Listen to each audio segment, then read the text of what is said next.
नमस्कार, मैं शिवांगी भारद्वाज और आप देख रहे हैं द भोपाल न्यूज। भारत में जीएसटी को कंट्रोल करने के लिए एक मीटिंग का गठन किया गया और वो मीटिंग देर रात तक चली। बावजूद इसके वो मीटिंग पूरी तरह से बेअसर रही, बेनतीजा रही। इसका कारण ये रहा कि जीएसटी की इस कंट्रोलिंग बैठक में जो भी मंत्री शामिल थे, जो भी नेता शामिल थे, वो पूरी तरह से एक राय नहीं थे।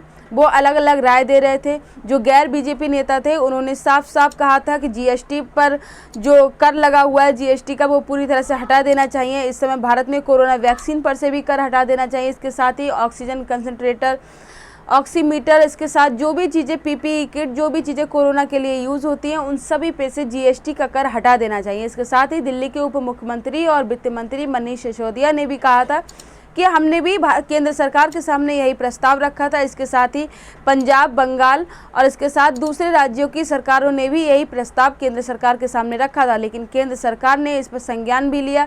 लेकिन ये बैठक बेनतीजा रही। अब इसके बाद इस बैठक का कार्यभार अब जीएसटी काउंसिल और मंत्री समूह को सौंप दिया जाएगा, जिसके बाद 10 दिन के बाद में मंत्रिमंडल जीएसटी के कंट्रोल करने के ऊपर कोई निर्णय ले पाएगा।